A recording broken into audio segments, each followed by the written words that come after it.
Hello and welcome. Thank you for tuning in to my lightning presentation. My name is Juliana Valenzuela and I am a senior at the Colorado School of Mines. As a rising civil engineer, I have made it my goal to better understand how engineering can help create sustainability and what the role of an engineer should be as we work towards sustainable development. Through our amazing humanitarian engineering program, I have had the opportunity to study under established anthropologists and engineers who are dedicated to ensuring that engineering design and research takes place with careful consideration of the people it is happening for. I'm so grateful for this chance to be able to speak about something I believe to be fundamental to creating a better future. And I would like to say thank you for taking the time to listen to what I have to say. We are here today to talk about sustainability, and while sustainability means a lot of different things to everyone, I think we need to take a closer look at what that actually entails. When we say sustainability, and especially today, what a lot of people hear is environmental sustainability, as if it can really just be one single thing. Sustainability is not just technical problems like climate change and deforestation. It also includes social aspects that are crucial to understanding how problems and solutions will affect communities and individuals as well as the environment. This socio-technical approach forces us to take a closer look at what sustainability really means, and so I would like to take just a moment to define these concepts. Socio-technical approaches are those that attempt to infuse design, development, and problem definition with both technical and social considerations, with the understanding that social levels affect technology. Especially in the world of sustainable development, this often means including the contextual constraints of a problem such as power structures, politics, equity, culture, and community abilities. A socio-technical approach ensures that when we look at a problem, we are still seeing the people who it affects, which is a crucial mindset in the success of sustainability. Sustainability can most easily be defined by the saying people, planet, profit, the classic triple bottom line. It is most commonly referred to, however, with the main focus being protecting the environment. And we see this a lot as greenwashing, where the tag sustainable gets thrown on any good that might achieve one tiny area of environmental sustainability. But that doesn't actually make it sustainable. And you may say, well, it's a step in the right direction, right? And I want to agree because we need to protect our planet and we need companies to start taking responsibility for their impact on the environment. My critique of greenwashing, however, comes from a firm belief that sustainability cannot be isolated to think about solely environmental concerns. It has so much more that goes into it, this whole idea of sustainability. In one of the most influential classes that I've taken so far, we analyzed and studied a set of criteria for developing projects that are sustainable. The Sustainable Community Development Criteria, composed by Bridger and Luloff, demonstrates a much more complex look at sustainability and pushes us as engineers, scientists, researchers, and developers to think about the impacts of the projects we attempt to implement. In their article, they reference sustainability as being directly related to and including social justice.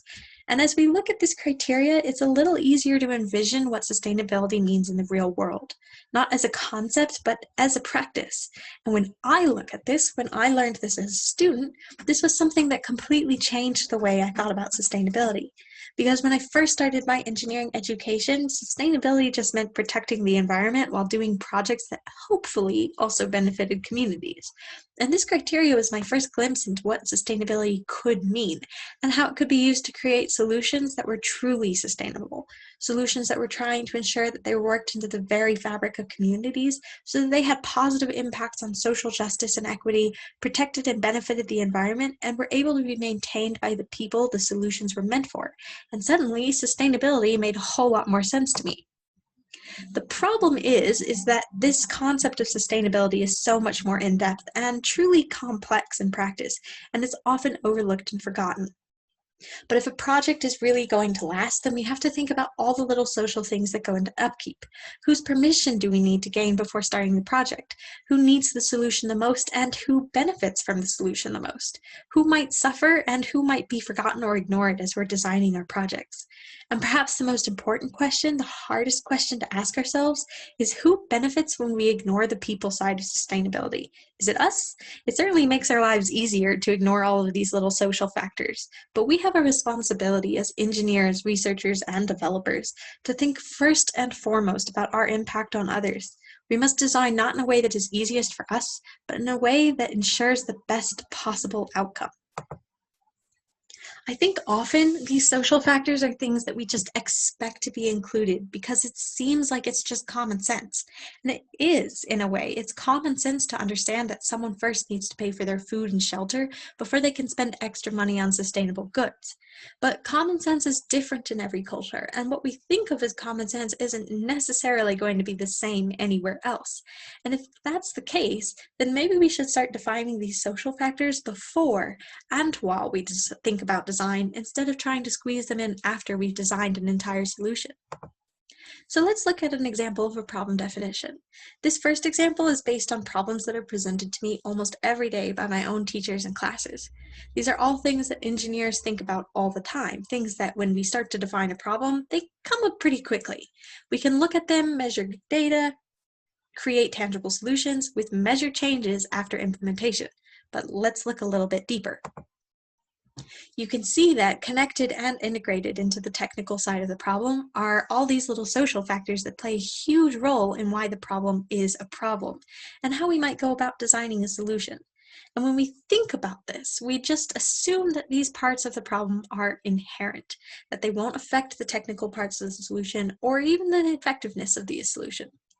And maybe we do think about it, but we don't include these parts in our problem definition. And so they end up getting overlooked because the technical side is what we're trained to see. This is what we've had practice in as scientists and engineers.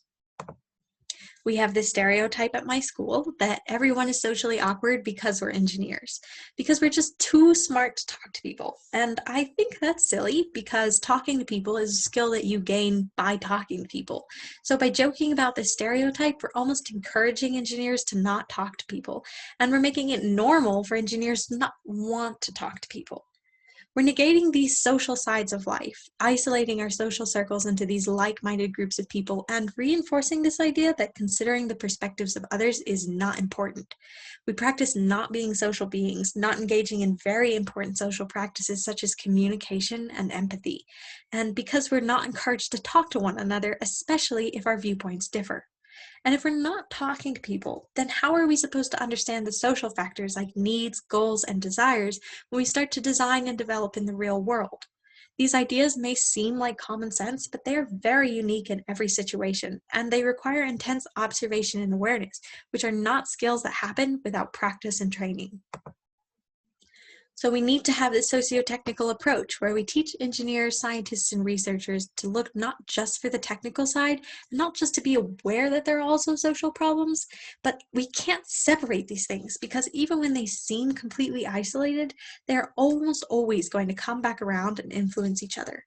I've had teachers say that they don't believe in a completely technical problem, and I find myself agreeing the more I work on projects, because we're people and we're social and we're always going to have these social problems. And so when we start to design solutions in any way, shape, or form, the solutions are going to be within these social bubbles, and that includes all the little social factors that go with it, the drama, the passion, the tensions. And if we don't teach our future developers, designers, problem solvers, and identifiers, researchers, and inventors to think about these social problems, then how are we supposed to teach them to build systems that are truly sustainable? Because I don't believe that we can have sustainability without all the little social sides that come with it, and that includes social justice, equity, and public well-being. So how do we do this? Let's start by taking a look at what I wish the engineering education system looked like. With the catalytic catastrophes of the countless racial murders, strikes, and many other social stressors inflamed by the pandemic, my school became flooded with proposals and petitions from students who were begging our administration to take a closer look at their role in systematic racism and what they were doing to dismantle it. In an attempt to bring more focus to these very important issues, several alumni and myself put together a proposal in which a few key academic areas were identified and recommendations for changes were made. This is an example of how we might infuse socio-technical thinking into practice, something that creates the foundation for sustainable design.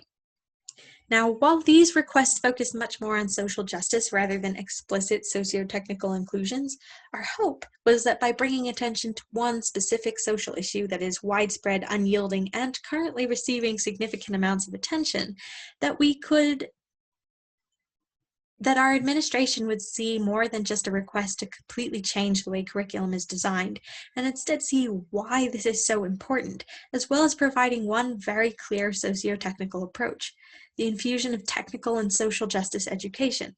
And understanding that this is quite a hefty change to implement, we provided an example for motivation. This problem was designed for the purpose of the proposal, and while we, the authors, may not have the required expertise for problem writing, this is meant to be an example of what a contextualized problem might look like.